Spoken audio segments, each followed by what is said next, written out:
More than 200,000 years ago, when the Sahara, that merciless ocean of sand we know today, was something else entirely.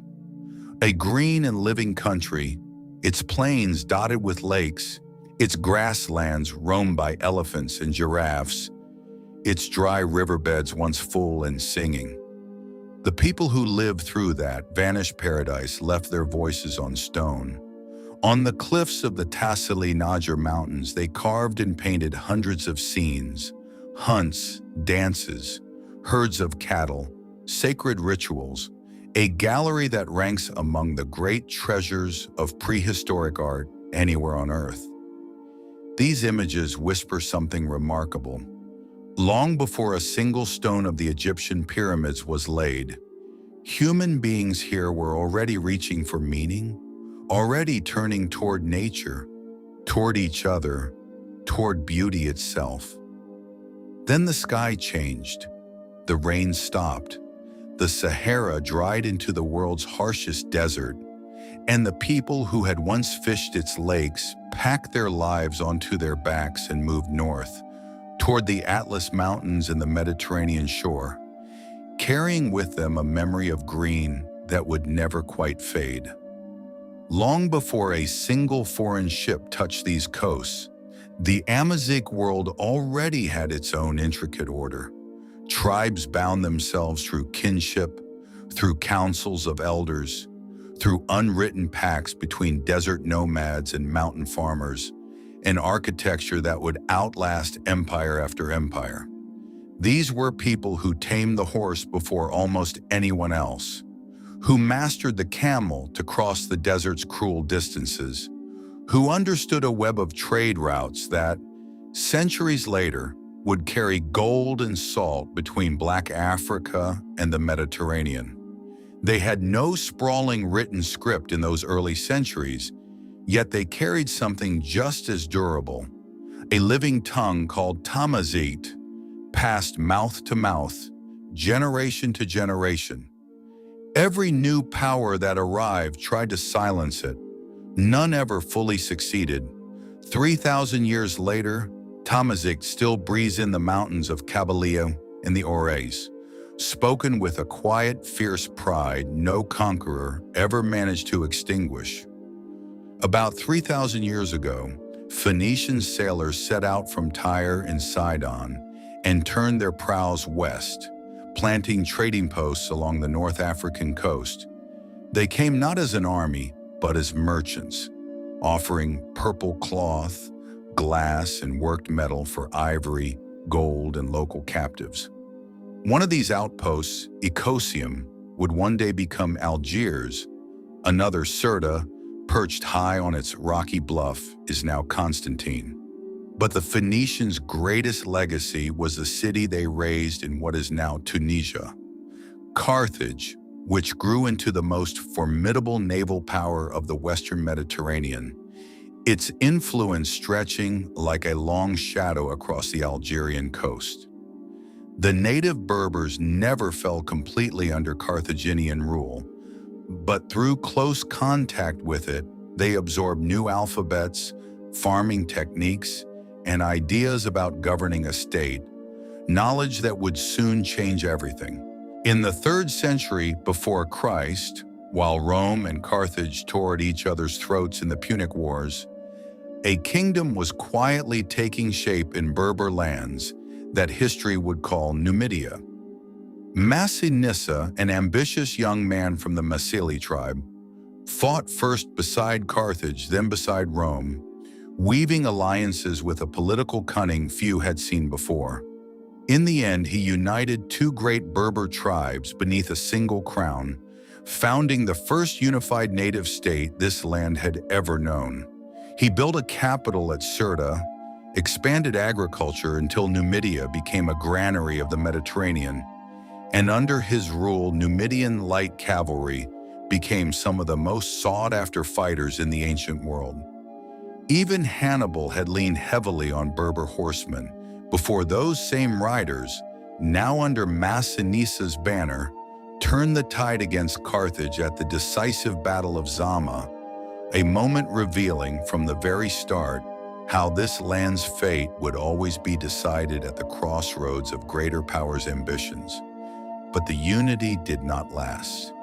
Massinissa's grandson, Jugurtha, a man whose pride matched his ambition, resisted Rome's growing interference and waged a long, bloody war against the greatest power of his age.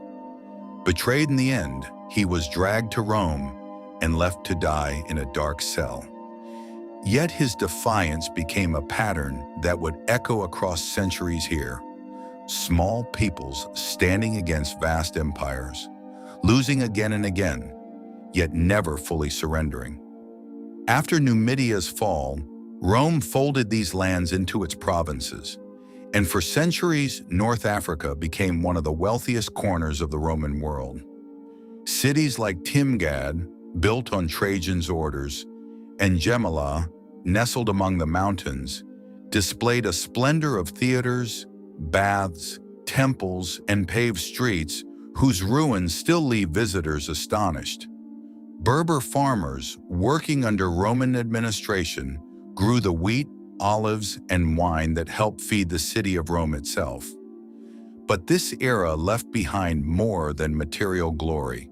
In the coastal city of Hippo Regius, a man named Augustine became bishop and wrote works that would shape Christian philosophy and theology for centuries to come.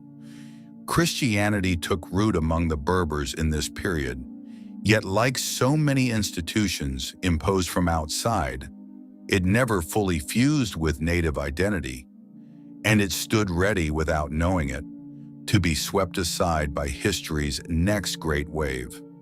In the 5th century, as the Western Roman Empire crumbled, a Germanic tribe called the Vandals crossed from Spain through the Strait of Gibraltar and conquered North Africa. Their rule, though brief, shattered Roman order and disrupted centuries of organized farming. A century later, Byzantium, Rome's eastern heir, tried to reclaim the territory and for a time succeeded, though its grip never truly reached the Berber strongholds hidden in the mountains and along the desert's edge. After centuries under Roman dominion, this land stood on the edge of one of the greatest transformations in its history, arriving not from the sea but from the east, out of the deserts of Arabia. In the closing years of the 7th century, Muslim armies under Uqba ibn Nafi marched west from Egypt, bringing city after city across North Africa under the banner of Islam. According to tradition, Uqba rode to the Atlantic shore and drove his horse into the surf, as if declaring he had reached the edge of the world. But the conquest was never the easy sweep legend often suggests. A Berber woman named Al-Kahina, a warrior queen from the Ourek Mountains, held the Arab armies at bay for years, defeating and driving them back before falling in an unequal battle. What the sword could not accomplish, the message of Islam gradually did. Unlike their guarded response to Roman Christianity, the Berbers embraced Islam not as a foreign imposition, but as a framework within which they could redefine themselves. Over a few generations, Arabic language, script, and faith spread across the land. Yet Berber language and culture, especially in the mountains, never vanished, leaving behind a dual identity still visible in Algeria today. In time, the newly Muslim Berbers chose not simple obedience to distant caliphs, but built their own independent states. In the 8th century, the Rustamid state rose into Herat, a Kharijite-leaning government known for justice and modest living, which became a hub of trans-Saharan trade in gold and slaves from West Africa. In the centuries that followed, the Zirid and Hamidid states rose in the east, and then the great waves of the Almoravids and later the Almohads swept out of Morocco's Atlas Mountains to unite nearly all of the Maghreb, even parts of Andalusia, under a single banner. These were centuries of scientific and architectural flowering. Magnificent mosques, religious schools, cities that became crossroads of knowledge between the Islamic East and West. In Western Algeria, the Zionid kingdom of Tlemcen kept culture, art, and commerce alive for 300 years, turning the city into one of the Maghreb's most brilliant centers of learning, its schools and caravanserais alive with merchants trading West African gold, desert salt, and manuscripts from the Islamic East. Through it all, the people of this land, even under the umbrella of distant caliphates, were never merely passive subjects. They were rulers, scholars, merchants, and builders of civilization in their own right. At the dawn of the 16th century, as Christian Spain, having just ended 700 years of Islamic presence in Andalusia, turned toward the North African coast and began seizing coastal cities one by one. Two Greek-born, Muslim-converted brothers named Oruch and Hayreddin Barbarossa came to the aid of the people of Algiers. They drove the Spanish from the coast, but rather than restoring power to local rulers, they took it for themselves, and eventually, to shield the territory from Spanish retaliation, offered it as a protectorate to the Ottoman Empire. For the next 300 years, the Regency of Algiers was governed by rulers known as the Dey, a semi-independent state whose Ottoman janissaries and whose fleet of corsair captains, the so-called Barbary pirates, struck fear across the Mediterranean from Rome to Amsterdam. So powerful was the Algerian fleet that even the young United States, years after winning independence from Britain, found itself paying tribute to the Dey of Algiers just to sail its merchant ships safely through the Mediterranean, a humiliation that eventually led to two naval wars between Washington and the Barbary states and wrote Algeria's name for the first time into American foreign policy. That naval power, together with the stone fortress of the Kasbah rising above the city, made Algiers a place no European fleet dared approach lightly. Yet for all its tensions, this era brought Algeria relative stability and a striking place in Mediterranean trade and politics. A stability that collapsed forever in July 1830, when French soldiers landed on the beach at Sidi Frej. Using a trivial diplomatic dispute over grain debts as pretext, the French occupied Algiers, and what was first imagined as a brief military operation became a century and a half of brutal colonization.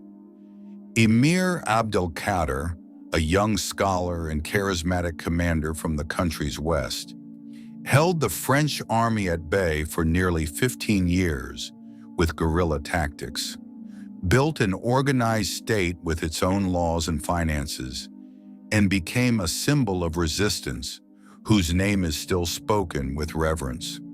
But France, through a scorched earth policy and merciless massacres of villages, eventually forced his surrender. Afterward, France pursued a different strategy: settler colonialism. Hundreds of thousands of European migrants from France, Spain, Italy, and Malta were resettled in Algeria. The best farmland was seized from native farmers and handed to these newcomers, known as colons. Unlike in France's other colonies, native Algerians were classified not as citizens, but as subjects, stripped of basic political rights, forced into labor, reduced to second-class status in the land of their own ancestors. Arabic was pushed out of schools, many mosques were converted into churches or storehouses, and native identity came under systematic pressure aimed at erasing Algerian nationhood altogether. The number of native Algerians living in absolute poverty climbed sharply, while only a few kilometers away, European towns with wide boulevards, tall churches, and elegant cafes recreated a version of France inside Africa, a contrast that planted seeds of generational anger deep within Algerian society. But just as Jugurtha had stood against Rome and Al-Kahina against the Arab armies, the flame of resistance never truly went out. It only changed shape and waited for its moment. As the world celebrated the end of the Second World War in Europe, a peaceful demonstration calling for independence in the Algerian town of Sétif erupted into horrifying violence. French forces and colonist militias carried out mass killings in Algerian villages, ending the lives of, by most historians' estimates, somewhere between thousands and tens of thousands of Algerians. Almost hidden in the shadow of the world's victory celebrations, this massacre left a deep wound on the soul of the Algerian nation and convinced many of the young men who would later lead the independence movement that peaceful negotiation with France was simply a dead end. The seed of violence planted at Sétif would not bear its fruit for another 9 years. On the 1st of November 1954, a small group of young fighters calling themselves the National Liberation Front, the FLN, launched coordinated attacks across the country and formally declared Algeria's War of Independence. What looked at first like a small uprising became one of the bloodiest and most consequential wars of decolonization of the 20th century. Inside the Kasbah of Algiers, that ancient winding quarter of the capital, a struggle known as the Battle of Algiers unfolded, in which women like Jamila Bouhierd and Zora Drif, with a courage that still inspires generations, hid bombs beneath their clothes and set them off in French cafes and buildings. Many of them were captured, tortured, or executed, but that was not the end. The French army, through systematic torture, forced relocation of villagers, and widespread bombing, tried to crush the rebellion, yet every act of repression seemed to summon a new generation of fighters. The war gradually became a political crisis inside France itself, helping bring down the Fourth Republic and returning General Charles de Gaulle to power. Finally, after nearly 8 years of war that claimed the lives of hundreds of thousands of Algerians and tens of thousands of French, the Evian Accords were signed in March 1962, and on the 5th of July that year, Algeria formally celebrated its independence, a day when millions filled the streets of Algiers, waving the green, white, and crescent-red flag, a banner that stands today for a nation that, across 3,000 years, never truly surrendered. Immediately after independence, Ahmed Ben Bella, one of the war's prominent leaders, became Algeria's first president and steered the country toward Arab socialism.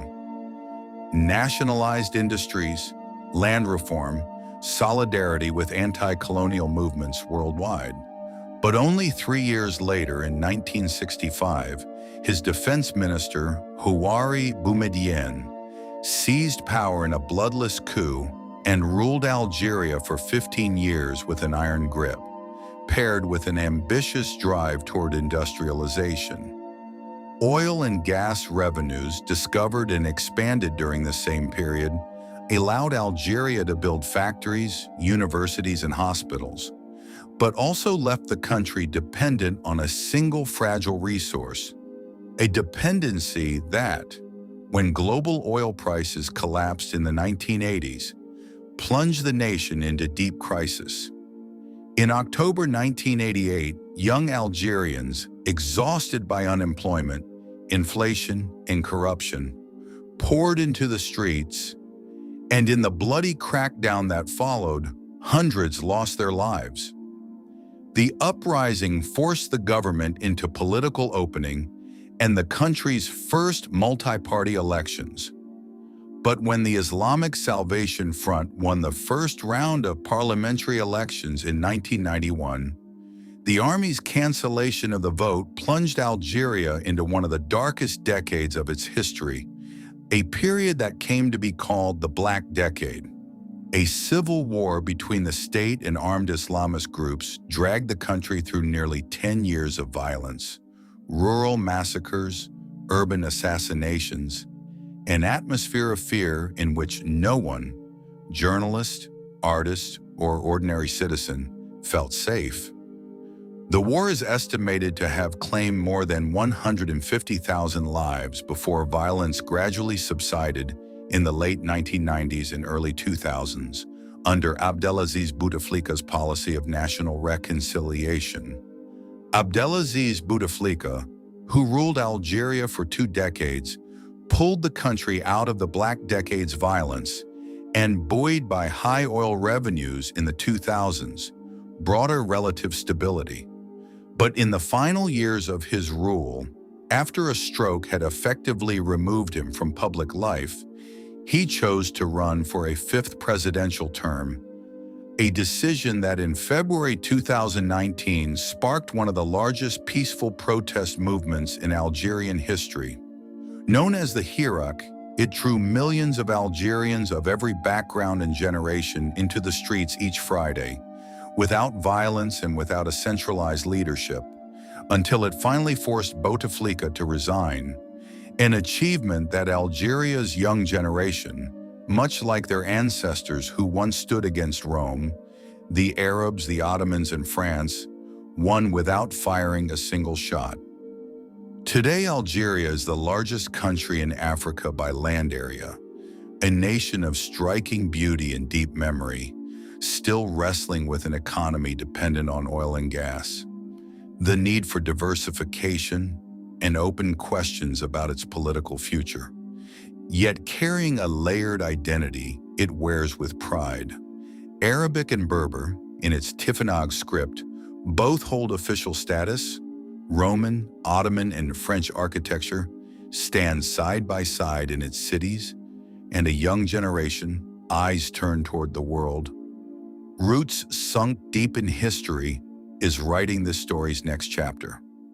In the streets of Algiers, the rhythms of Ray music, born in the villages of the country's west, mingle with the call to prayer and the murmur of traditional markets, telling a story that is both modern and deeply rooted. In the stadiums, fans of the national football team raise the same green, white, and crescent red flag of 1962, keeping that memory alive with every match. Millions of Algerians also live abroad in France, Canada, and around the world, a diaspora carrying the complicated legacy of colonialism, yet building a living bridge between Algeria and the world beyond. From the rock paintings of Tassili Najer to the grenades of Jamila Bouhired, from proud Jugurtha to the youth of the Hirak, Algeria has always been a land upon which history did not simply fall, but one that, again and again, wrote history anew. A land that, as a local proverb says, may bend, but never breaks.